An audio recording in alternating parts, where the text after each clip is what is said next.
Hello students आज हमारा जो टॉपिक है वो क्या है, न्यूमेरिकल्स करना है। किसका? NCERT chapter second units and measurement. इससे पहले जो हमने न्यूमेरिकल किए थे वो एग्जाम्पल 2.4 तक कर लिए थे। आज हम 3 न्यूमेरिकल करेंगे, एग्जाम्पल 2.5, 2.6, 2.7। बहुत डिटेल में देखेंगे, उसकी एक एक बारीकियों को समझेंगे। फाइन। सो हम चलते हैं एग्जाम्पल 2.5। पहले हम इसका स्टेटमेंट रीड करते हैं बच्चों। If the size of A nucleus,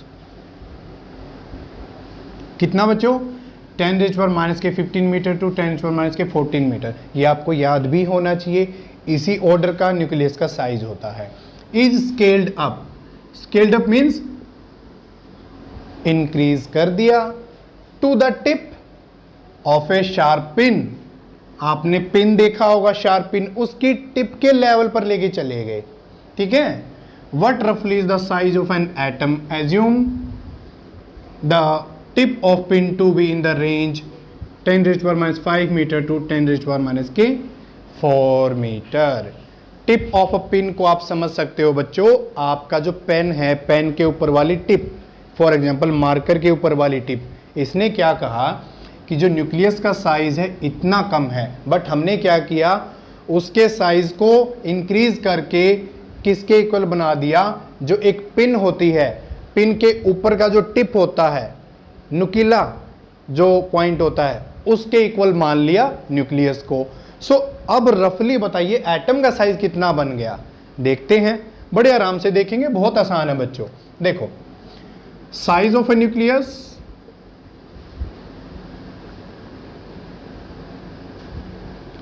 आपके सामने है बच्चों, कितना है?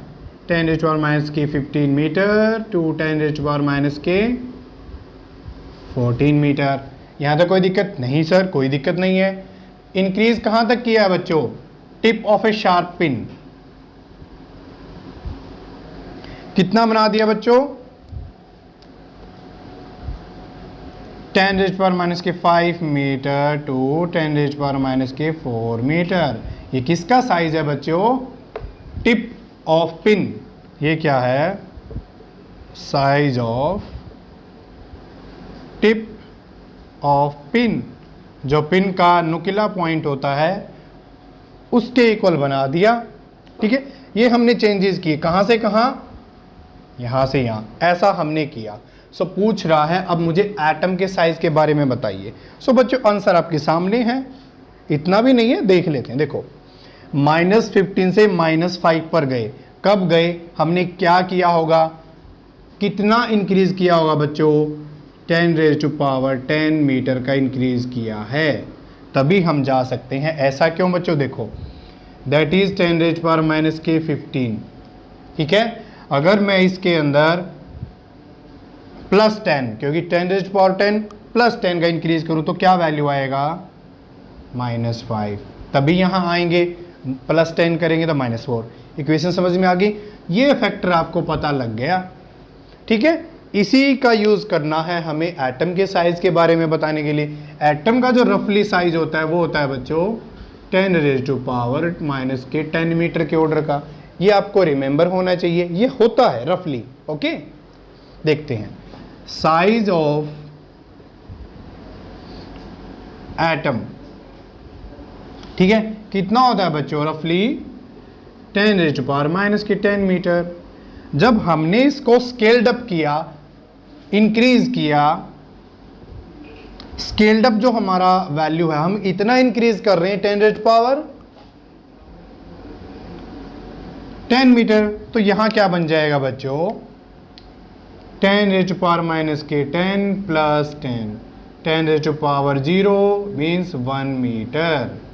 कोई दिक्कत है बच्चों? नहीं। सो आपका आंसर क्या है? Size of an atom 1 metre. That is your answer. Means आप क्या बोल सकते हैं?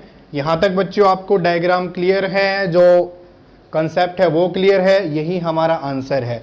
इस आंसर का मतलब क्या है बच्चों कि जब हमारे पास न्यूक्लियस का साइज इस ऑर्डर का है, तब हमारा एटम है 1 मीटर साइज का बन जाता है। बस इतना ही इसमें बताना था। क्वेश्चन दिखने में टफ है बट बहुत ही आसान है, कंसेप्चुअल क्वेश्चन है।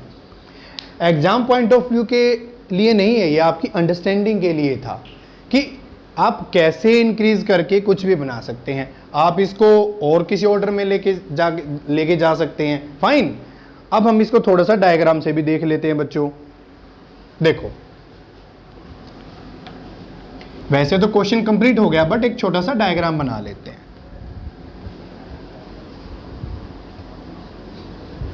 देखो, ऐसा था, ये आपके पास पिन है, ठीक है।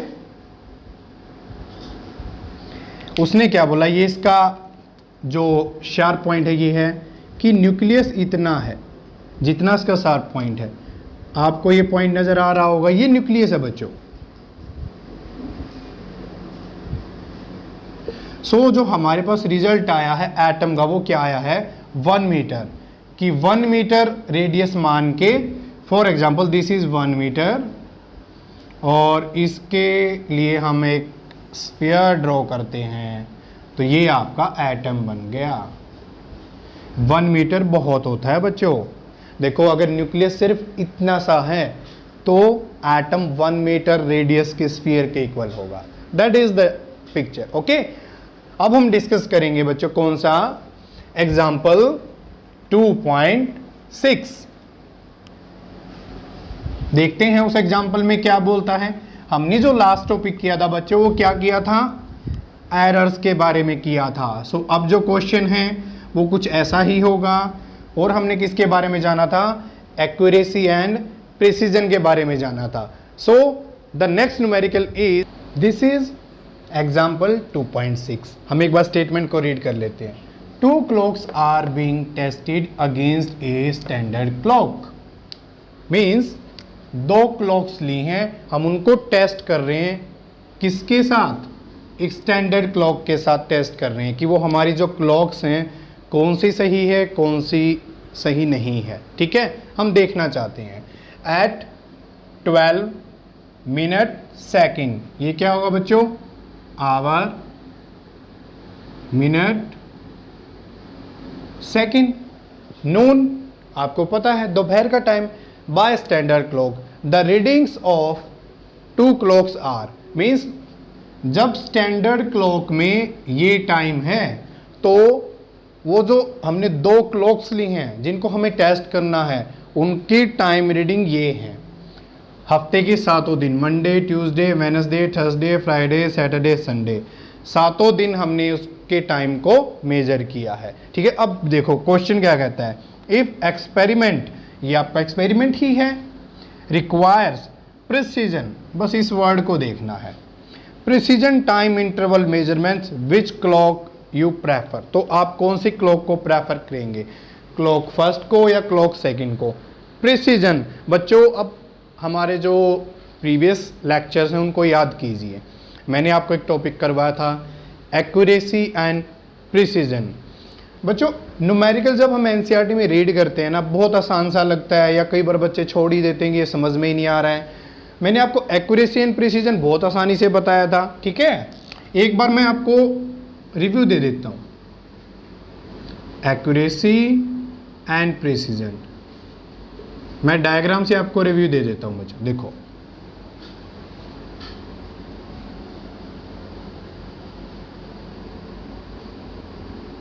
ठीक है, ऐसा कुछ हमने एग्जांपल लिया था कि एक रेस्टोरेंट है, या आप बोल सकते हैं ये आपका घर है, और आप अपने फ़ोन में गूगल करके अपने घर की लोकेशन फाइंड आउट कर रहे हैं। एक ने जो लोकेशन फाइंड आउट किया वो ऐसा फाइंड आउट किया, कैसा बच्चों,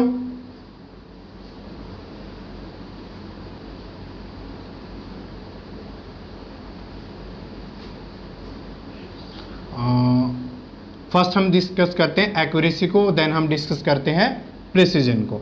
एक्यूरेसी के लिए क्या फाइंड आउट किया, एक्यूरेसी में क्या होता है, जो लोकेशन है वो आपके घर की लोकेशन के बिल्कुल नज़दीक होती है। बना लेते हैं,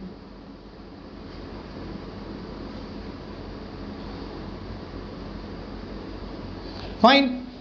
प्रिसीजन में क्या होता है, प्रिसीजन में हमें ये नहीं देखना होता कि वो जो लोकेशन है वो हमारे घर के कितने नज़दीक है, हमें ये देखना होता है कि जो लोकेशन वो बता रहा है बार बार, क्या वो लोकेशन आपस में कितना एक दूसरे के नजदीक हैं।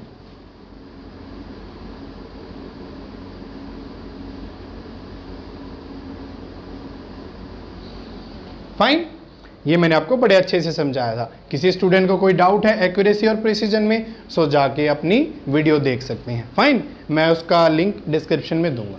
सो देखते हैं, इस क्वेश्चन को करते हैं। बहुत ही सिंपल है, कोई दिक्कत ही नहीं है हमें। देखो क्लॉक 1 की बात करते हैं। मैंने जब आपको एक्यूरेसी प्रिसीजन समझाया तो वहां पे एक रेंज फाइंड आउट किया था। ऐसा क्यों? बिकॉज टाइम के अंदर वेरिएशन है। सो हम range of variation find out करेंगे। क्या फाइंड आउट करेंगे बच्चों? Range of variation. ठीक है, क्लॉक 1 के लिए कितना है बच्चों, और क्लॉक 2 के लिए कितना है, बताओ। देख लेते हैं। रेंज बताने के लिए हमें क्या करना होता है बच्चों? सबसे जो कम टाइम है और सबसे जो ज़्यादा बता रहा है, दोनों को माइनस कर देंगे तो हमें रेंज पता लग जाएगा। देखते हैं सबसे कम क्या है यहाँ पर, 11 एंड अगेन 11, ये है सबसे कम, ये है। सबसे ज़्यादा कौन सा है बच्चों? 12, 1 मिनट, 1 मिनट यहाँ भी है, यहाँ भी है। सेकंड्स में देखेंगे 19, 30, 50, यहाँ है। इन दोनों का डिफरेंस लेंगे बच्चों। डिफरेंस लेंगे तो देखो बच्चों, 1 मिनट 50 सेकंड्स, तो यहाँ टोटल सेकंड कितने हुए? 1 मिनट में कितने सेकंड्स होते हैं? 60 + 50, 110। सो 110 सेकंड यहाँ हो चुके हैं। और यहाँ पर बच्चों आपके कितने हैं? दिस 52। सो क्लॉक 1 के लिए रेंज ऑफ वेरिएशन क्या था? 162 सेकंड का है। कहाँ? लोएस्ट और मैक्सिमम में। रेंज तभी पता लगता है ना, लोएस्ट टू मैक्सिमम। अब हम बात करते हैं क्लॉक 2। इसको देखो बच्चों, पहले मिनिमम टाइम चेक करते हैं। 10 सब में सेम है, यहाँ देखना ही नहीं है। हम चलते हैं मिनट्स के ऊपर। 15, 14 लेना है, अगेन 14, ये दोनों सेम है। अब हम चलते हैं सेकंड्स पे, तो मिनिमम ये है बच्चों। ठीक है, अब हमें चलना मैक्सिमम पे। मैक्सिमम पे किस पे चलना है? 10 सेम है, देन 14 to 15, मैक्सिमम के लिए 15 लेंगे। अब 15 तो यहाँ भी है, यहाँ भी है, यहाँ भी है, यहाँ भी। अब हम सेकंड्स में देखेंगे कौन सा मैक्सिमम है। देखो सेकंड्स में 18, 24, दिस वन। ठीक है बच्चों, डिफरेंस फाइंड आउट करके देख सकते हैं आप। 10, 15, 24, 10, 14, 53 कितना होगा बच्चों? यहाँ पर देखो, यहाँ पर 7 सेकंड्स आए हैं आपके, और यहाँ पर कितने सेकंड्स बने हैं बच्चों? 7, और this is 24 and 31, so this is 31 second. ठीक है बच्चों, इसको 15 मिनट्स होने के लिए 7 सेकंड ही और चाहिए ना, तो यहाँ पहुँच गए। 7 सेकंड के बाद 24 एक्स्ट्रा निकले हैं, 24 + 7, 31। अब मुझे ये बताइए, वेरिएशन किस में ज़्यादा है और किस में कम है? प्रिसीजन के लिए हमें क्या चाहिए बच्चों? प्रिसीजन के लिए हमें जो वेरिएशन है, रेंज ऑफ वेरिएशन है, मतलब जो आपका रिजल्ट्स का डेटा है, वो आपस में पास होना चाहिए। इट मीन्स वेरिएशन कम होना चाहिए। ठीक है, दोनों में से वेरिएशन कम किस में है? क्लॉक 2 में। सो इसलिए हम किस क्लॉक को प्रेफर करेंगे? क्लॉक 2 में, according to this point. But अगर हम बात करें एक्यूरेसी की, सो आप देख सकते हैं 12 के क्लोज कौन सा डाटा है? ये वाला है। सो हम अगर एक्यूरेसी की बात करते तो हम क्लॉक 1 को रेफर करते। अगर हम प्रिसीजन की बात कर रहे हैं तो क्लॉक 2 को रेफर कर रहे हैं। आई होप आपको समझ में आ चुका होगा बच्चों कि प्रिसीजन और जो एक्यूरेसी है दोनों का क्या मतलब है। फाइन, अब हम चलते हैं अपने numerical number 3rd, it means example 2.7। अब हमने जो किया था इससे पहले क्या किया था बच्चों? जो लास्ट लेक्चर था एरर्स के बारे में किया था। कौन कौन से एरर थे? सिस्टमैटिक एरर था, रैंडम एरर था, फिर वो एरर क्यों थे, क्या रीजंस थे। उसके बाद हमने क्या किया था? टाइप्स ऑफ एरर किया था, एब्सोल्यूट एरर्स किए थे, रिलेटिव एरर किया था और परसेंटेज एरर किया था। सो उसी के बेसिस पे एक न्यूमेरिकल है। सो देखते हैं बच्चों the next numerical, this is example 2.7। हम एक बार रीड कर लेते हैं बच्चों। We measure the period of oscillation of a simple pendulum. ठीक है, सिंपल पेंडुलम क्या होता है बच्चों, हमने दीवार घड़ी भी देखी है पेंडुलम वाली। ठीक है, so this is simple pendulum. ये बहुत इंपॉर्टेंट होता है from the examination point of view. For example NEET, IIT and AIIMS, यहाँ से क्वेश्चन बहुत अच्छे अच्छे क्वेश्चन बनते हैं। ठीक है, ये क्या करता है बच्चों, ऑसिलेट करता है, कभी यहाँ कभी यहाँ। सो ऑसिलेशन में क्या होगा, या तो ये पोजीशन होगी या तो ये पोजीशन होगी। देखते हैं। सो जो ऑसिलेशन का टाइम पीरियड है, टाइम पीरियड कौन सा होगा बच्चों, यहाँ पेंडुलम है, दैट इज मीन पोजीशन, वो यहाँ गया, ठीक है, यहाँ से वापिस आया, यहाँ गया, देन यहाँ से वापिस आया, यहाँ तक आया। This is a time period T, ये उसका टाइम पीरियड होता है, वन टाइम पीरियड। यहाँ से यहाँ बच्चों, यहाँ से यहाँ कंप्लीट, देन यहाँ से यहाँ, मीन्स मीन पोजीशन से गया, मीन पोजीशन पर आ गया, तो इसका टाइम पीरियड कंप्लीट होता है। अब इस टाइम पीरियड का वैल्यू हमने मेज़र किया है। वो क्या मेज़र किया बच्चों, बार बार रीडिंग ली है, 2.63 seconds, 2.56, 2.42, 2.71, 2.80। Calculate the errors, errors तो दिख रहा है। अब हम चलते हैं स्टेप के ऊपर, जो हमने लास्ट क्लास में किया था बच्चों। हमने क्या स्टेप किए थे, एक बार रिकैप कर लेते हैं fastly. True value,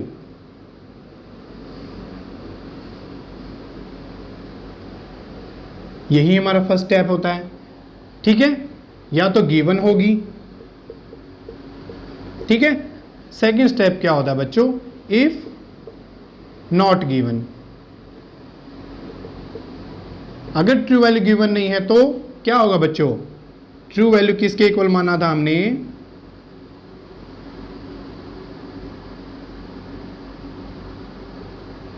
mean value को माना था।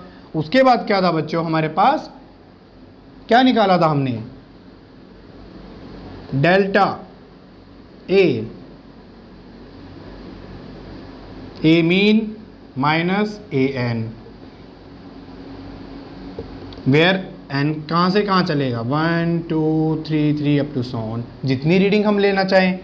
मतलब हमने कहाँ कितने रीडिंग लिए हैं, 1 2 3 4 5, तो n की वैल्यू क्या हो जाएगी, 1 से लेकर 5 तक, E mean minus A1, E mean minus A2, like that. ठीक है, हमने इसका क्या लिया था बच्चों, मैग्नीट्यूड मैंने बताया था आपको, 4। अब हमने क्या निकालना है, डेल्टा A मीन, ये फाइंड आउट किया था। सो आपको पता क्या लगा कि जो भी आपकी फिजिकल क्वांटिटी है, कुछ भी मेजर कर रहे हो, लेंथ, मास, टाइम, एनीथिंग, उसका जो एक्चुअल वैल्यू क्या होगा, A mean true value, delta A mean means हम इतनी एरर कर सकते हैं। सो जो हमारा आंसर हो सकता है वो क्या हो सकता है बच्चों, A mean plus minus delta A mean. ठीक है, सो मिनिमम कितना हो सकता है value, A mean minus delta A mean to A mean plus delta A mean. So ये आपके पास रेंज आ जाती है जो भी फिजिकल क्वांटिटी आप मेजर करते हैं। ये हमने किया था बच्चों। अब इसी को कहाँ अप्लाई करना है, इस न्यूमेरिकल पर करना है। ठीक है, देख लेते हैं, फटाफट अप्लाई कर लेते हैं। अब तो आप बड़े अच्छे से समझ चुके हैं फिजिक्स को, इंटरेस्टिंग लग रही है डेफिनेटली। देखते हैं बच्चों, यहाँ टाइम की बात कर रहे हैं तो T मीन, ठीक है, क्योंकि टाइम क्वांटिटी है एक हमारे पास जिसको हम मेजर कर रहे हैं। ऐड करो 2.63 प्लस 2.56 प्लस 2.42 प्लस 2.71 प्लस 2.80। ठीक है, हमारे पास कितने ऑब्जर्वेशंस हैं, 5। सो वैल्यू कितना होगा बच्चों, 2 दिस अपॉन 5 सेकेंड। देख लेते हैं मतलब क्या होगा बच्चों, 10 30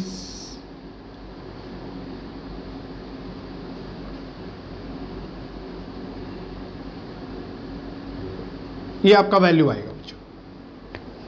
फाइन, हमने इस वैल्यू को लिख दिया 2.62 सेकेंड। वाई, मैंने बोला था दो ही क्वेश्चन वर्क करेंगे कंप्लीट फिजिक्स में, why and how. So this is why. अब ऐसे थोड़ी कर सकते हैं, हमारी मनमर्जी नहीं है, कुछ तो रहा होगा जिसकी वजह से हमने किया। देखो क्या रहा है, हमने जो टाइम मेजर किया है, हमारे पास कोई क्लॉक रही होगी।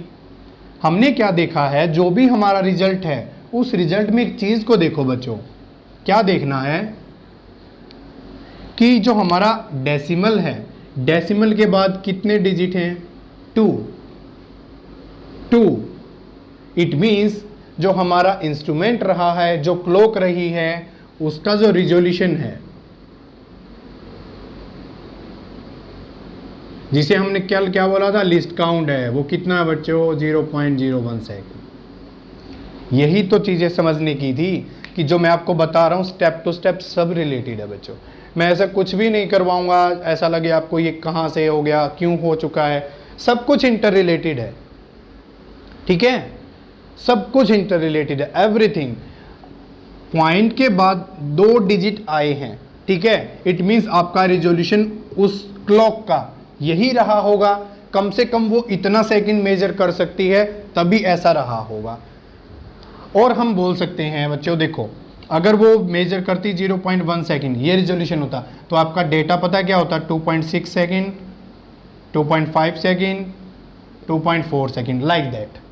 सो ये डेटा किस पे डिपेंड करता है, इंस्ट्रूमेंट के रिजोल्यूशन पे या उसके लिस्ट काउंट पे। ठीक है बच्चों, देखते हैं हम आगे। वाई का आंसर क्लियर हो चुका है, डेफिनेटली सर हो चुका है। अब हम क्या निकालते हैं बच्चों, डेल्टा टी। डेल्टा टी 1 कैसे निकालेंगे, टी मीन माइनस T1।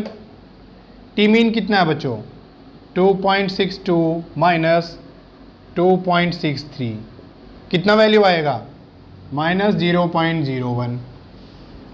कोई दिक्कत है बच्चों, नहीं, एक दिक्कत है।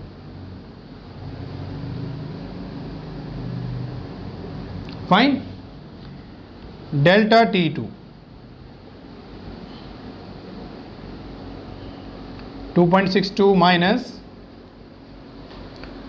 2.56, वैल्यू फाइंड आउट करो, कितना वैल्यू आएगा,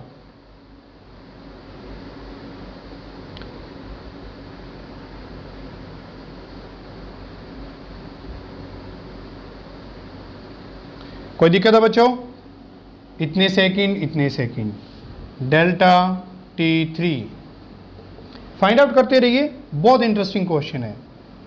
2.62 माइनस 2.42, वैल्यू फाइंड आउट की, 2 - 2 0, 6 - 4 2, इतने सेकंड। एक बार बच्चों मैं क्वेश्चन को रफ कर देता हूं क्योंकि हमने क्वेश्चन को देख लिया है। ठीक है,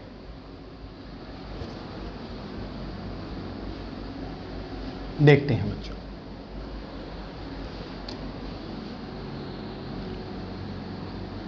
डेल्टा T4 वैल्यू क्या होगा, टी मीन माइनस T4 क्या है, 2.71। देख लेते हैं हम क्या आएगा, minus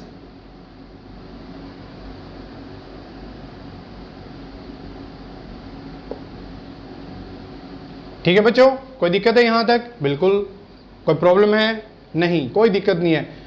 2 - 1 1 here 6, but will the value minus करके देख सकते हैं आप।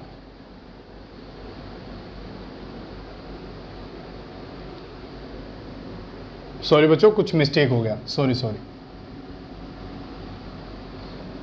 देखो यहां से माइनस करना है, मैंने 2 से factor, 11 - 2 9, we get 0, that will be the answer. ठीक है,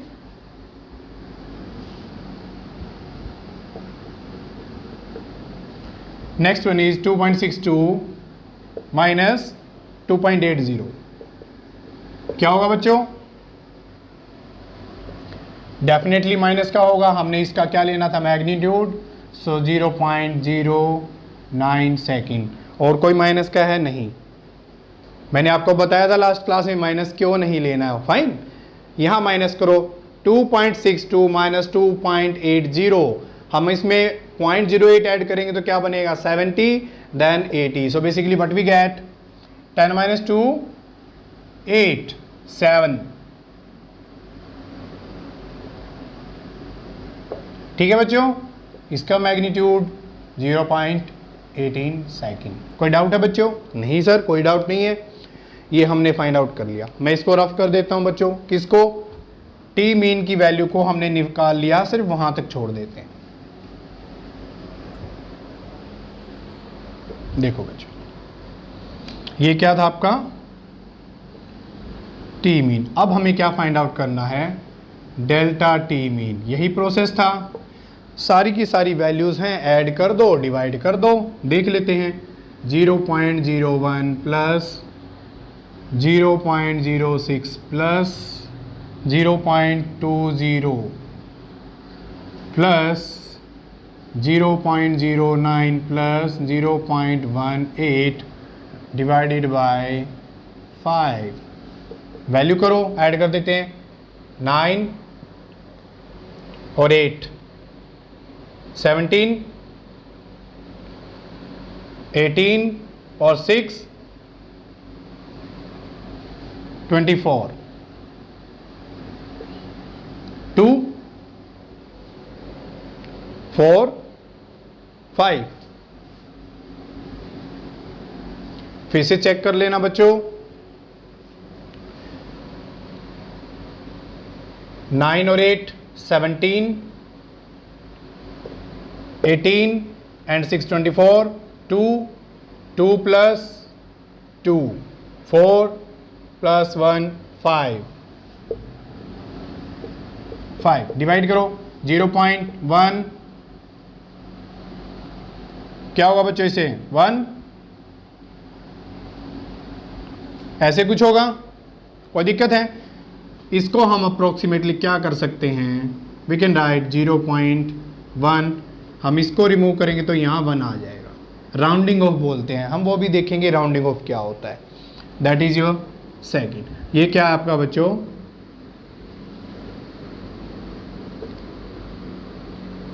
डेल्टा टी मीन। बस हमने सब कुछ फाइंड आउट कर लिया है, अब क्वेश्चन में कुछ नहीं बचा है। मैं इसको रफ कर रहा हूं बच्चों, ऊपर से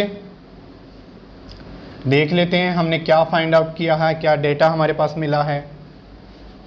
एक बार हम इसको बड़े अच्छे ढंग से लिख लेते हैं। टी मीन आया है आपके पास, कितना वैल्यू था बच्चों यहां टी मीन का,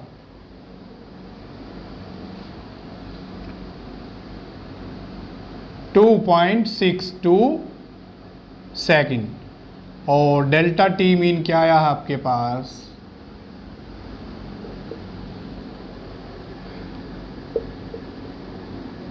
यहां तक कोई डाउट है बच्चों? नहीं सर कोई डाउट नहीं है। देख लेते हैं, अब हम एक चीज देख लेते हैं, आंसर आ चुका है हमारा। सो जो हमारा वैल्यू है कहां से कहां वेरी करेगा बच्चों, अभी किया था हमने T mean plus minus delta T mean, means answer क्या होगा 2.62 प्लस माइनस 0.11 सेकेंड। सो क्या होगा, मिनिमम कितना होगा 2.62 minus 0.11 second to 2.62 plus 0.11 second, value कितना होगा 1 सेकेंड टू, ऐड कर दो बच्चों। सो जो हमारा जो टाइम पीरियड होगा बच्चों वो 2.51 सेकेंड से 2.73 वैल्यू तक वेरी कर सकता है। इससे इधर नहीं हो सकता, इसका टाइम पीरियड इससे इस तरफ नहीं हो सकता, इसी रेंज में होगा। ठीक है, that will be the answer. But हम इसको और ज़्यादा करेक्ट कर सकते हैं, ये भी सही है बट हम और करेक्ट कर सकते हैं। कैसे, ये बहुत डीप फिजिक्स है, बहुत अच्छे से देखना, बहुत बारीकी से देखना बच्चों। इस पॉइंट को देखो, यहां रोल प्ले हो रहा है। सो दिस इज करेक्ट, ये करेक्ट है बट हम इसको और करेक्ट कर सकते हैं। यही होता है ना, हम स्केल मेजर करते हैं तो वैल्यू सही होता है, बट वर्नियर स्केल करते हैं तो वैल्यू और ज़्यादा सही होता है। You know, good, better, best, the same situation. देखो यहाँ क्या है, 0.11 सेकेंड का एरर फाइनली निकल के आया है। ठीक है, हम क्या बोल सकते हैं, अगर मैं इसको ट्रीट करूँ 0.1 सेकेंड, सो हम क्या बोल सकते हैं कि 1 सेकेंड का 10वां हिस्सा। यही हो सकता है ना बच्चों, कि एक बार इसको छोड़ दो, इस 1 को एक बार भूल जाओ, एक मोमेंट के लिए भूल जाओ, भूलना नहीं है, इस मोमेंट के लिए भूल सकते हैं। 0.1 सेकेंड है, मीन्स 1/10 सेकेंड, सो 1 सेकेंड का 10वां हिस्सा। सो इसका मीनिंग क्या, ये क्या था बच्चों, आपके pass on an average error निकल के आया था। सो 1 सेकेंड के 10वें हिस्से में एरर हो चुका है, ये बात आपको समझनी है। 1 सेकेंड का 10वें पार्ट में, क्योंकि 0.11 तो इससे बड़ा ही है। देखो बच्चों 0.11, ये 0.1 सेकेंड है, ये 0.11 है, सो ये तो और ज़्यादा बड़ा वैल्यू है ना, ये इससे छोटा है। सो पहले हम इससे शुरू कर रहे हैं कि 1 सेकेंड के 10वें हिस्से में एरर हो चुका है। सो हम एक्स्ट्रा एरर क्यों करें, हम 100 पोजीशन पे क्यों जाएं, हम ऐसा क्यों करें कि 11 सेकेंड में उसका 100th पार्ट, जब हमें पहले ही एरर मिल चुका है, सो हम आगे क्यों जा रहे हैं। ये बहुत डीप फिजिक्स है बच्चों, इसी चीज़ को सोचना और समझना होता है कि उसने ऐसा क्यों लिख दिया कि एरर तो हमें 1 सेकेंड के 10वें हिस्से में ही मिल चुका है, सो हम 0.11 सेकेंड में क्यों जा रहे हैं। सो करेक्ट क्या हुआ, ये तो एरर को इंक्रीज करेगा ना, और ज़्यादा एरर लेके आएगा। सो मोर करेक्ट वे क्या है बच्चों, 0.1 second rather than 0. This is the more correct, this is correct, this is more correct, fine. एक बार और बता देता हूं, 0.1 सेकेंड 1 सेकेंड का 10वां हिस्सा, ये क्या आपका एरर है बच्चों। इट मीन्स 1 सेकेंड के 10वें हिस्से में एरर हो चुका है। सो हम आगे क्यों जा रहे हैं जब एरर हो ही चुका है, और आगे जाएंगे तो एरर तो इंक्रीज ही होगा, हमें तो एरर कम करना होता है। सो इसलिए हम 0.1 सेकेंड पर भी स्टॉप कर सकते हैं। ठीक है, अब ये 0.1 सेकेंड है तो यहाँ क्या होगा 2.6। So more correct answer is 2.6 plus minus 0.1 second. I hope आपको ये समझ में आ चुका होगा कि बुक में ये आंसर क्यों लिखा गया है। मैंने अपनी तरफ से बहुत कोशिश की है, अगर फिर भी आपको कोई डाउट है एक बार वीडियो को फिर से देख लेना, फाइन। सो आज के लिए हम यही स्टॉप करते हैं। सो मिलते हैं नेक्स्ट क्लास में। Thank you students.